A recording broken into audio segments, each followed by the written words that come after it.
Hello and welcome to Daily Politics, reaching you from Trust TV here in Abuja. On this program, we discuss issues around politics, policy, and governance. I am Suleiman. Today, we will be looking at the political situation in West Africa, specifically in Mali. Since August 2020, there have been 5 successful military coups in Africa: in Sudan, in Mali, in Chad, in Guinea, and most recently in Burkina Faso. These are in addition to 2 coup attempts in Niger Republic in March 2021 and in Guinea-Bissau only last week. These have led concerns that coups are returning to the continent, which in the 1960s and 70s and 80s, Africa was the epicenter of military coups in the world. The United Nations Secretary General Antonio Guterres expressed these concerns by saying that there is a coup epidemic in Africa.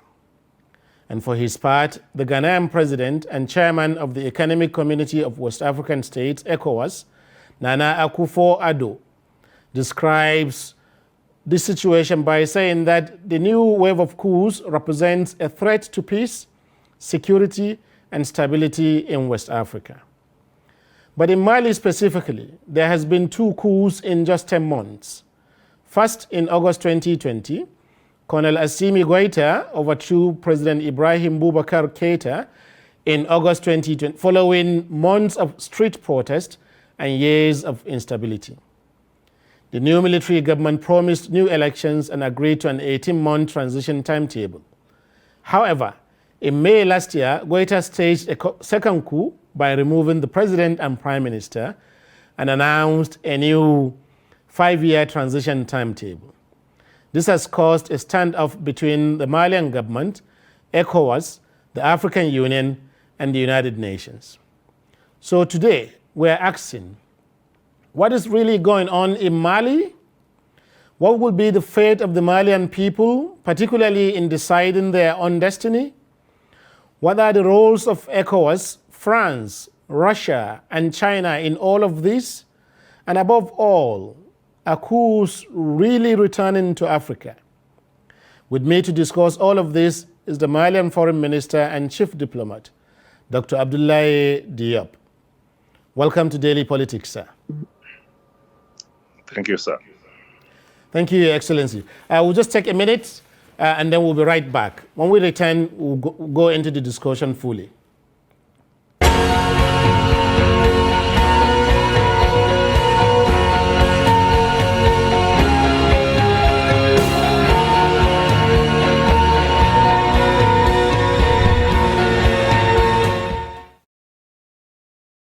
Welcome back.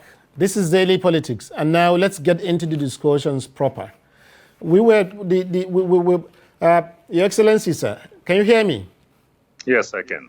Very good. So the situation has got to a point where the UN Secretary General Antonio Guterres is describing it as a coup epidemic. You know, we have 5 coups in 18 months and 2 further coup attempts. Most people who are familiar with the history of military rule in African politics are quite worried that maybe we are returning to the days of the past. Are we?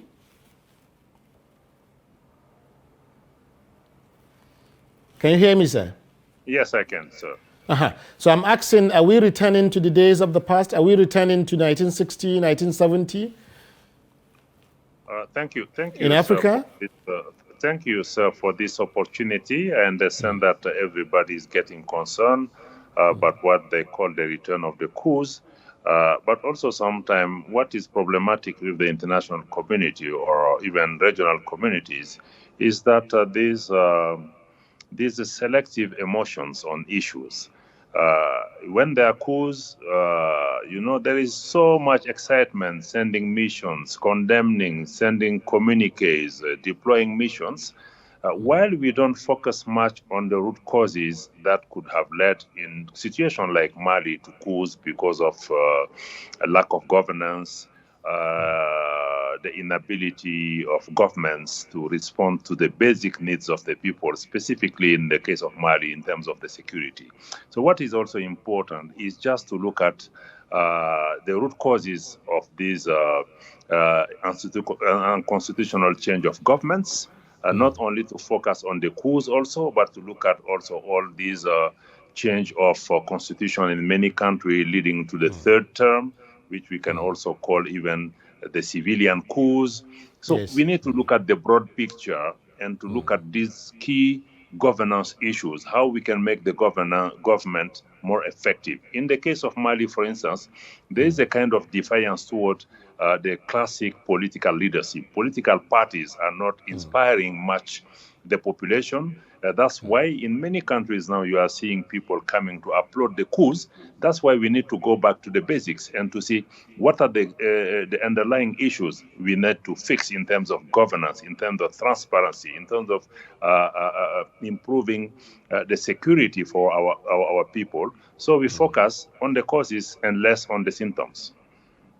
But the causes, particularly the governance issues that you describe, some people would say most of them were caused by military governments in the first place, the military governments in the past, that where you had situations where the military were in power in some countries for decades. For example, in Nigeria here for 29 years. So when the democratic governments came on, they thought that there was quite a bit of damage that was done in terms of economy, in terms of building institutions, in terms of entrenching human rights and issues like that. So if the military were fingered as being the cause of these problems in the first place, is there a solution going back to them? I don't think we need to focus on individuals and groups. Militaries are part of the society, and most of the time militaries are opportunistic groups.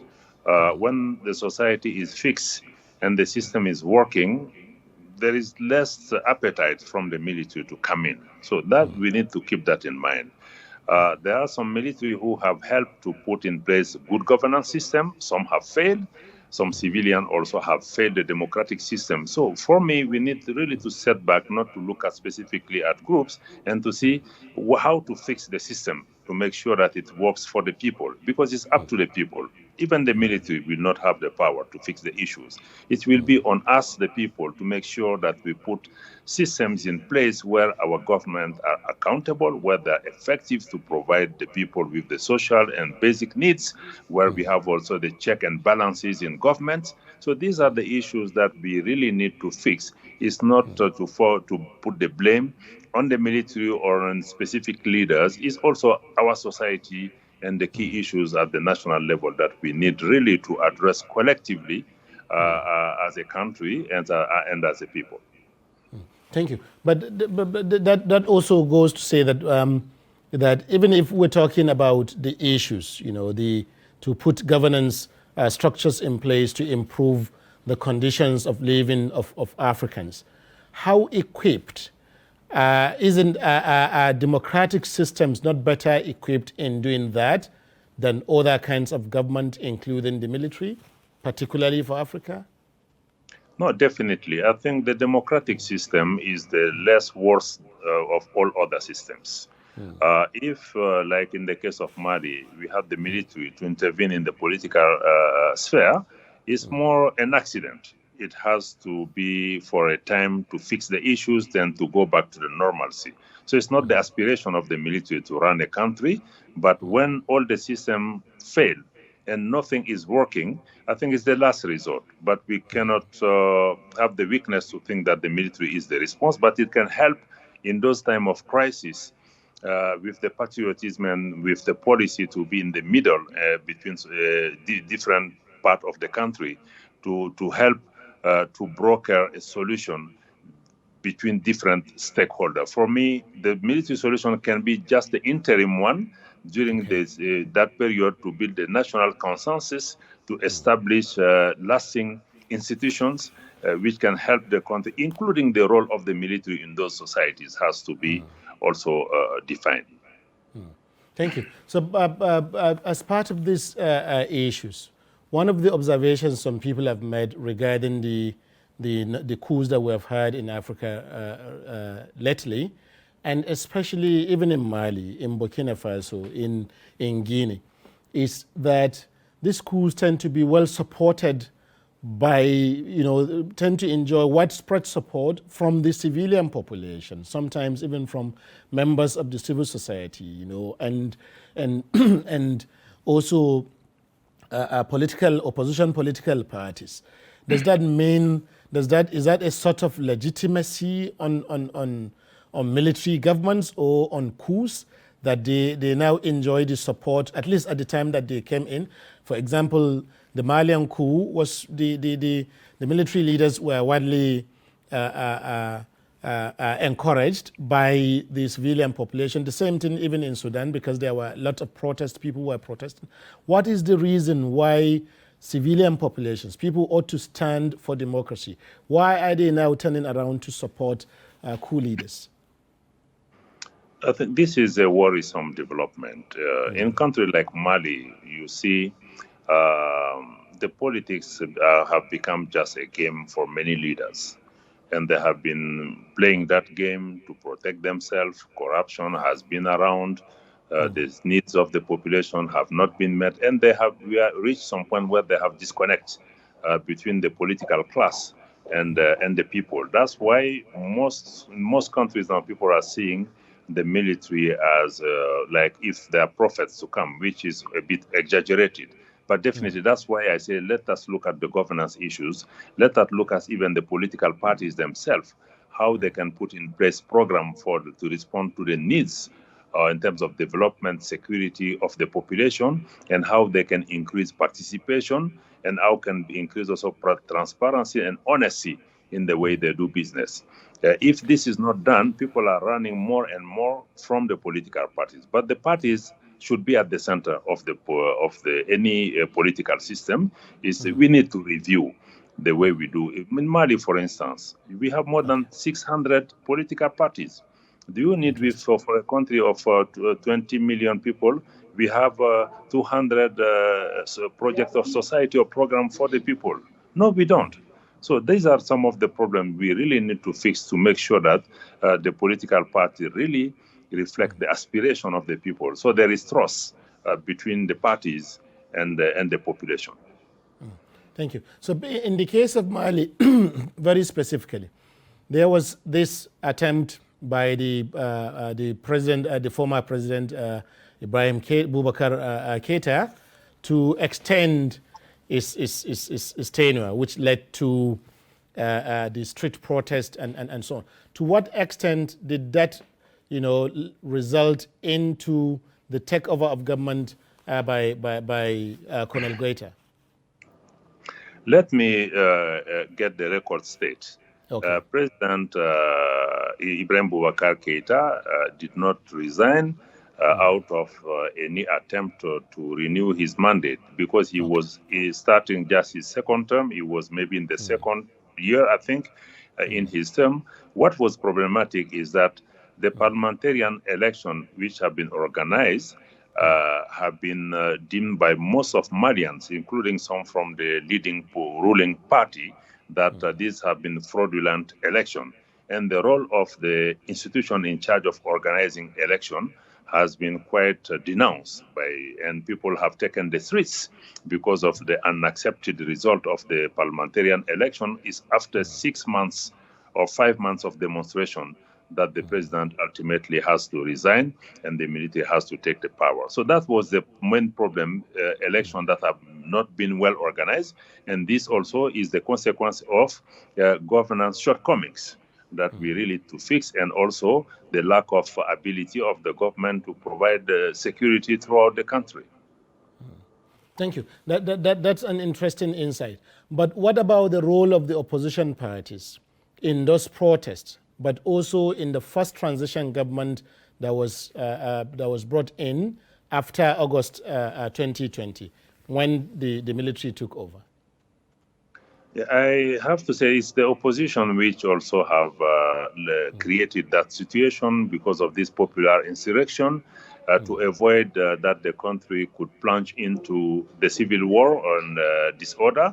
The military had to intervene. And then after August, as part of the negotiation with ECOWAS, it have been decided to establish a civilian government, civilian president, and civilian prime minister, which was okay. But at that point, unfortunately, there was not a deal or an agreement between the opposition, which led to overthrow of the President Keita, and the military. And that also have been the basis of some of the contradiction we have seen at the head of the state, which have prompted the rectification that occurred on May 2021. So this is where we are really in terms of this situation. But today, this popular movement, which is called the M5, have now an agreement with the military to form a government which I'm part of, and to make sure that we can, on one side, have some key priorities like fixing the security, which is the number one concern. Also making sure that the critical and priority governance reform could take place, like establishing a single organ in charge of the election, a single independent body, and also to draft a new constitution. These are the main tasks of this government to lay the foundation to have the election to take place. Thank you. So the M5 movement in particular, which, as you said, you're part of in conjunction with the government. But some people, part of the reasons why ECOWAS and other members, the regional bodies, impose sanctions on Mali is precisely because there was the feeling that some of the members of this, the M5 movement, were removed in May last year. For example, the Prime Minister and the President. To what extent can we guarantee, or is there any hope of a reasonable transition timetable that will lead to more enduring elections and that will deal with the issues of governance, which you have also pointed out clearly so far?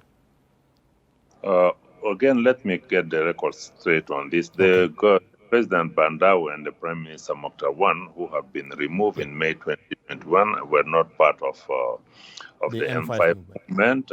President Bandao is a former military, retired colonel from the army, and Prime Minister Mokhtar Wan is a diplomat. But where we are now is Mali as a country is not refusing, or this government is not refusing to hold elections. What we are saying, yes, of course, we are grateful to ECOWAS and the neighboring countries who have accepted in the deal with previous government to have an 18-month transition. But during the 18-month transition, the road have not been easy. We have gone through many strikes, many problems, including the contradiction at the head of the government, which have prompted the movement of rectification in May, which you call the second coup, and also the unilateral decision of France to remove its troops in one of the most critical security environment have been the game changer, which have pushed us to recalibrate what we are doing. That's why we said, let us give the voice to the Malians themselves to organize a national dialogue in which Malian could agree on the vision for the country, the key priority reform to be undertaken, and to hold elections. So we say elections are necessary, are indispensable for any lasting democratic system. But let us make sure that we don't focus only on election, but because in Mali, the issue should be addressed in a more holistic manner, because we are already in the multi-dimensional crisis in 2012.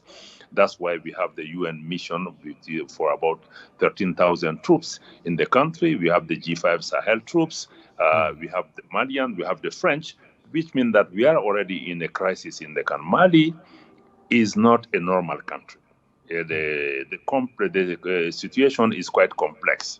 So resuming the whole situation to just holding election will not be appropriate and will not be a way to understand the issue. So let's do what is necessary, not an endless transition, but let's agree on the key priorities and to make sure that when the new president will be elected, he will not be also overthrown after just a few years. We want to give a strong foundation to enhance the governance system, to enhance the electoral system, to improve the security. Because I have to tell you, if you take the security, people don't know, but in many areas of the country, those places are not always under the control of the government. So how can you organize election where you have 300,000 people displaced? You have the fields, the farms have been burned, and there is widespread insecurity. We said we are not aiming to reach zero security to hold election, but let us at least upgrade the security levels to allow the return of the social services, the government services, so we can hold elections which are deemed to be credible and which also can provide a lasting democratic system.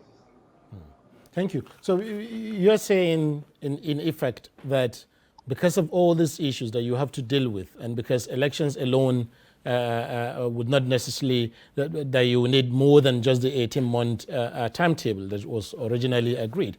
And also, the government to which you are a part, have proposed a 5-year transition timetable. But that's precisely what others outside of Mali who work with Mali, like ECOWAS, are not comfortable with. That's one of the major reasons why France itself also withdrew its troops.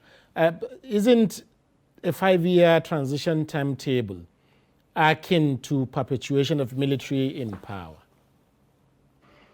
Let me clarify that. The 5 years which have been proposed, initially when we had the national dialogue, end of December, the participants have proposed to have a transition period because of all these issues that I said, with the task that has to be accomplished in terms of the reform and the security, that any transition should be between 6 months to 5 years.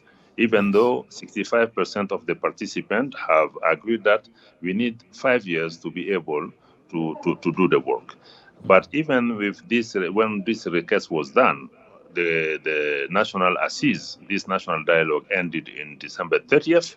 ECOWAS deadline was for us to submit a chronogram by December 31st, which we did. We said, okay, let's say the initial said, let us just present the outcome of the conference to ECOWAS and to allow them to get back to us so we can sit down technically to look at and to go for a more reasonable timeline out of a negotiation. Maybe we were wrong in our assessment that ECOWAS was not in this mood of discussing and having a dialogue on this chronogram, because when we present 5 years and then we receive President Goodluck Jonathan, who is the ECOWAS mediator. He came to Mali to ask the Mali government to make an effort. We took it from 5 to 4 years, and we said, please send us a technical team to make a technical assessment of the content of this chronogram so that we can come to an agreement which can be a more adequate and reasonable time. This dialogue didn't take place. So Mali is not asking we need just 4 years, full stop. Nothing we don't want to. We say, no, we want to dialogue, because what we want is we want to achieve some of the things, and we want to have dialogue on those ones, because these are important things to be done. So it can be done in the time frame which is less than what we have requested, but in a part of dialogue, President Goita has always expressed his willingness to go for dialogue, to look for a compromise. So we are still open for this discussion, and in the coming days, again, Mali has called ECOWAS and some of the partners to come in so we can sit down and to review these initial plans and to come to something which can take into account the aspiration of the Malian and also the demand of the ECOWAS and the broader international community. Thank you. But part of the problem is the historical antecedents. In Africa, as you know, Your Excellency, we've always had this situation where military governments take over power and promise to hold elections in a few years. And then from there, you end up having situations of self-succession, or in some cases, kicking the ball or shifting the goalpost and so on. So this is what many people are concerned about, particularly people in civil society, particularly in the international community, and even within ECOWAS itself, particularly as it concerns the effect that will have on neighboring countries, Guinea-Bissau, Niger, and Guinea, and other places where coups are also returning. So if you have 5 years to do all of these things, well, then it means coups are settling in on the continent. That's part of the worry. How do you address that? I think that you and other people are still not listening. We put the 5 years on the table as a basis to start discussion. Let us not focus on these 5 years, but let us look at the content. And we will move from 5 to 4. It means that we have still room to come down to a compromise. I can also understand the fears in the region in terms of the possible contagious effect of having spreading coups in the region. But once again, if we don't keep in mind that one size does not fit all first, and that any situation we should bring an adequate response, not to say if you have a coup in a country, we need 6 months, 9 months. So every situation is different. Let us look at the problem and let us provide the solution first. Second, I think we need to disaggregate issues, because Mali has problems with France. And these problems are bilateral problems between Mali and France. Our brothers and sisters in the region can provide advice, but they don't have to get themselves in the middle of this issue. It's our bilateral problem. And second, these issues of bringing the Russian Federation to cooperate with Mali is also Mali's sovereign decision to cooperate government to government with Russia. If anyone in the region has an issue with that, it's a bilateral concern. If Nigeria or whichever country said, okay, there you are brothers and sisters, they can just give us their advice. But this is not an issue on which ECOWAS should involve itself to take a stance. If we have to discuss the presence of the foreign military in Africa, this is an issue we want to talk about, not only Russian. All the foreign presence should be on the table to be discussed. So if we segregate those one and we will isolate that Mali's problem is mainly the issue of providing a timetable for the election. Now our main problem is that the mix of all these issues, and we think that there is a double standards in treating the case of Mali and the treatment that is reserved in others, because there is too much antagonism and sometimes too much hostility because of this external interference in the way our organization deal with Malian issues. Let us isolate these external elements and focus on what needs to be done to get the democracy returned in Mali. And we are ready for this dialogue. Are you implying that there's external interference on ECOWAS to then interfere on Malian affairs, or that obvious. ECOWAS is not treating Mali fairly in the way in which it will treat other countries? I think your points there were quite vague. Maybe you can clarify for me. In some of the decisions, I'm not saying all of them. If you look at, I'm not saying all the ECOWAS countries are under the influence of France, which will not be acceptable. It's not what I meant. But in some of the decisions, you can see the foreign hands. Let's say ECOWAS, Mali have been sanctioned in January 9. And we know the French defense minister made a statement 2 weeks before the summit that Mali will be sanctioned in that summit. And it happened the way the person said it. And if you look at the sanctions that have been taken against Mali, the closure of border is not in any ECOWAS protocols. I'm not talking about the other sanctions we are not contesting, because we have signed up on all those ones. And Mali is the only country where you have this type of measure. And it is the third time that our borders are being closed for a landlocked country, and based on no legal basis to get this done. This is where, there is a feeling in the Malian population that we are being treated unfairly, and sometimes due to consideration and manipulation on issues which has nothing to do with Africa. So that's why we have no problem with ECOWAS. So we think that our brother and sister should distance themselves from these external elements and to make sure that we have a genuine dialogue based on the region's concerns and issues, which, of course, Mali is part of that family. I remind you, Mali has no problem with ECOWAS because ECOWAS have been founded in 1975 in Mali. So we are father of ECOWAS. No one can be closer to ECOWAS than Mali. So let us come back to the basic. Let us also make sure that our organization really reflects, can be also the organization of peoples, and to reflect what our peoples are demanding in Accra, in Nigeria, or in Abuja, or even in Senegal. So this is the reflection. I'm not saying this even as a minister, but as an African citizen, I think we really need to make sure that really our organizations are working in a more autonomous manner and are also working to reflect the aspirations of West Africans.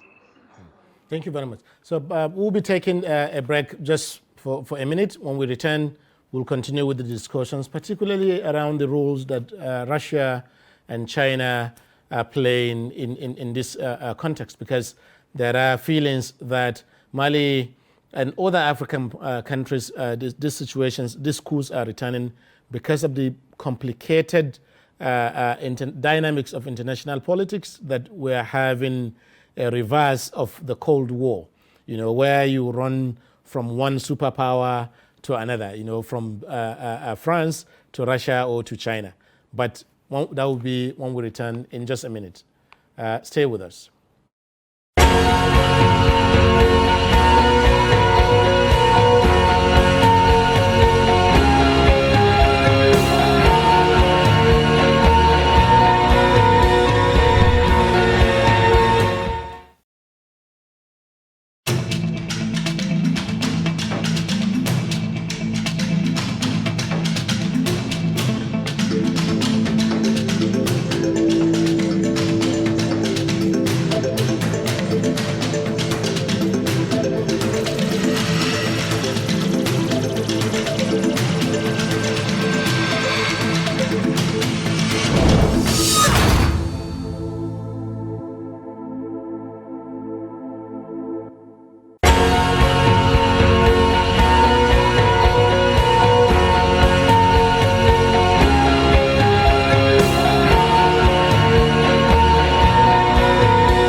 Welcome back. If you're just joining us, this is Daily Politics on Trust TV. You can also follow our discussion via our social media profiles, platforms on Facebook, Instagram, and on YouTube. Of course, we're also now back on Twitter. So, Your Excellency, sir, are you with me? Yes, I am. Aha. So before we went on break, we were looking at the international dynamics in this situation. People are feeling that we're seeing a gradual return of the Cold War back in Africa. And during the Cold War, Africa was a major theater of that era. So that Mali is substituting the influence of one foreign power with another. And that the interest may not necessarily be the interest of the Mali, may not necessarily work in favor of the Malian people, but only for the benefit of a few people in the Malian government and the interest of Russia or China. I think also yourself is good that you review your talking points. You are on the Western talking points. I Yes. think we need to understand first that what Mali is doing, no one is found to say it's not in the interest of Mali. This is the foreign talking point to say we are bringing mercenaries to protect the government. Mali's army is in the position to protect its government. We don't need any foreign power to come to provide that response. Second, we want to say Mali has a policy to diversify our partners. We don't want to be aligned behind any power, be it West or East. For us, we want to be in the position to be working with everybody, US, European, China, Russia, and whoever is in the position to provide us with the support and the assistance or the cooperation that we need. So our position is to make sure that we can work with it. And our position is we will be looking for the national interest of Mali wherever that is necessary. If it's with Russia, we'll go for it. And what we think is unacceptable is for any foreign power or even any regional organization to tell Mali with whom we can deal, which country we can have cooperation, or this is a sovereign right of any country in the region. And Mali is not denying any of the country in the region to establish a relation with whoever they want. So our point is that these are the fights. We are not naive. We know we are in a very complex and adversarial geopolitical landscape, and there is a fight between elephants. Mali does not want to be in the footsteps of those elephants. They are big enough to solve their own problems, but we are fighting for our interests. What we have a security issue, and for that security, we have been 8 years trying many responses which have not been effective with the presence of many international forces. Collectively, I don't think we have been in the position to provide security to Malian. We think it's time to make sure that we can also look at other possibilities for us to secure ourselves. That's why Mali at its independence has a very strong and historical relationship with then former USSR and the Soviet Union, and today Russia, even though we know the Russia is not the USSR. So we have a collaboration, is not new. In the past, maybe 30, 40 years ago, the Malian army was trained 80% by Russians. The equipment till today is 80% Russian equipment. So for us, calling on Russia is not new and is not surprising, is not unnatural. So we want everybody to understand that background. Mali has a security issue, specifically when we are facing this unilateral pull out of the French forces in area in the northern part of Mali, where we have the most deadliest terrorist networks. Yes. Al-Qaeda, the Islamic Maghreb on one side, which is responsible of 80% of the attacks on Malian soil, and you have the Daesh, who is responsible for about 10 to 15% of the threats. So we have a security problem. And so we want our brother and sister and partner who want to help us to come out to say, you have a security, how can we help? But the response that are coming to us are not what we need. First, even in Mali, we bought in August. They should deliver to us a tactical airplane. It has no lethal weapon at all. It's for mainly the transport of the troops and humanitarian assistance, also to make sure that people can be transported in northern part of the country. Mali is a very big country, 1,200,000, more than 241,000 square kilometers. So this plane was bought with the Airbus industry in Spain. It has only one equipment, which is about even less than 1% of that equipment, 100% purchased from the government budget. We needed just the American export license to get this transponder as part of this airplane. Since August 6, we never received this plane. Just to explain to you that if the security of Mali was linked to that plane, we would have disappeared. So we have to go where we can get those equipments. If it's China, if it's Russia, we'll definitely go. But that's part of the concerns people, particularly within the sub-region, are raising. That the security problems that Mali has are not entirely unique to Mali. There are problems that we have in China, in Niger Republic, in Cameroon, although it's not exactly in West Africa, but still, we're still connected, and then also in Nigeria. And that if we're looking for a region-wide solutions to this, then the initiatives towards that should be driven by internal or regional or sub-regional initiatives rather than reaching out to foreign powers like Russia. We are in a very complex environment. We cannot sit and wait for solutions that are not coming. Any proposal is fine for us, But for the time being, we need really to respond because people are being killed. We as a country is attacked. We need to respond. We need to find solution. If we have external solutions which are effective, we are willing to take it, but it's not coming. So we need to find a solution to respond. Every country has to find its solution and to see how to. As we have three layers. Mali, as a country, as a government, needs to be in the position to have the capability and the strategy to defend itself and to protect its territorial integrity, because there are serious threats on the territorial integrity of Mali as well as its unity. This is the first tier. The second is to make sure that we have collaboration with the regional actors to provide the solution to see what can be their contribution and input. And the third one will be to see what our partners can bring. But meanwhile, if you have a security problem, definitely you need to work to provide a solution. We are not close to it if it comes, but we cannot wait for 5 years or so to get assistance to respond to those ones. But we are definitely not close. Thank you. To So any, with the French having pulled their forces out of Mali, and they've been there for since around 2001, helping Mali to deal with these situations, helping in quotes, but also other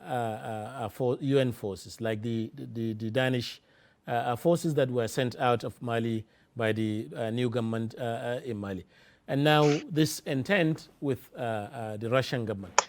Or some people would say with the Wagner group, which some people have described as a mercenary kind of a situation.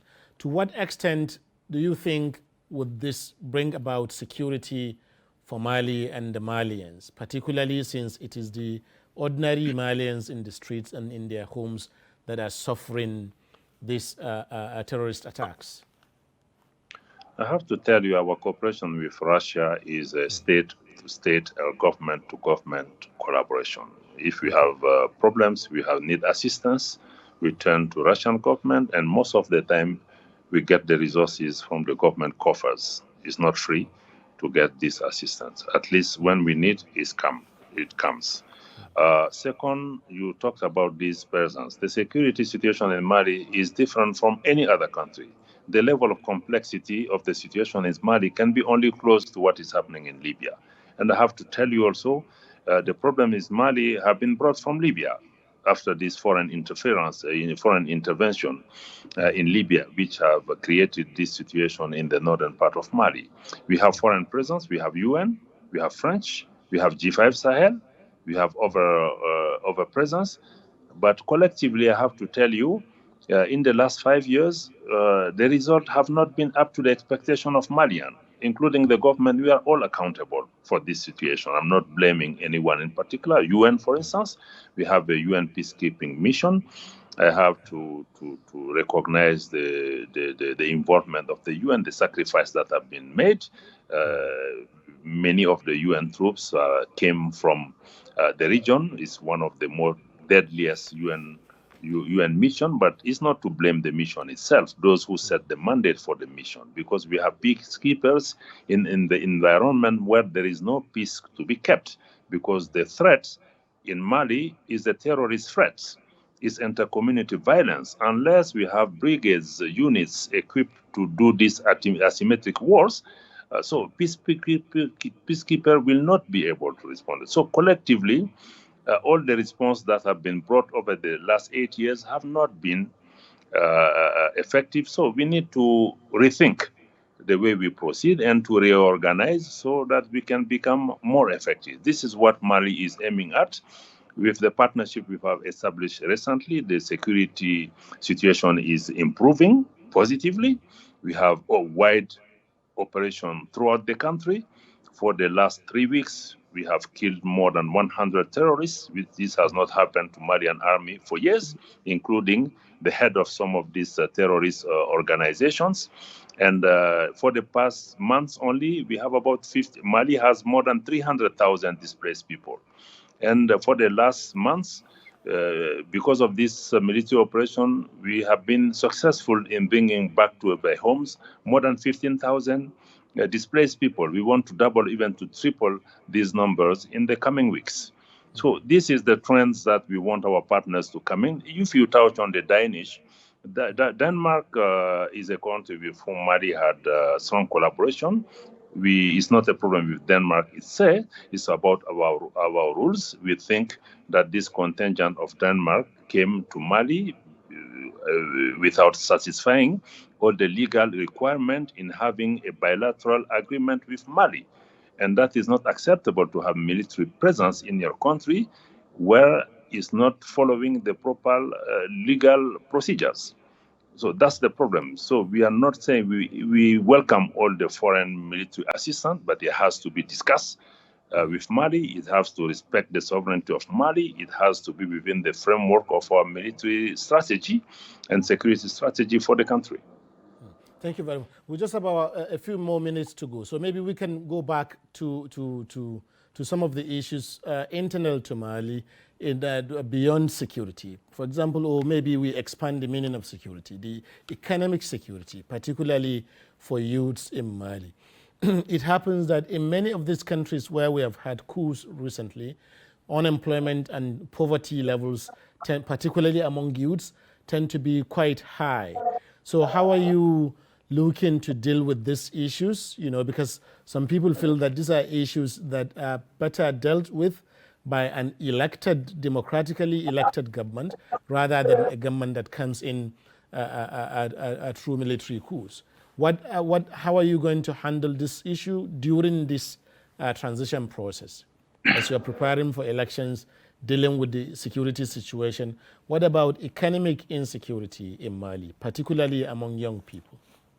I would agree with you, and thank you for giving me this opportunity. I think it's not in the intent or the will of the transitional government to resolve all the economic issues in Mali, but we can maybe take some critical steps, like the fight against corruption, to make sure, because in Mali we have spent trillions in the plan to secure the country, to equip the military. Most of these resources have been embezzled.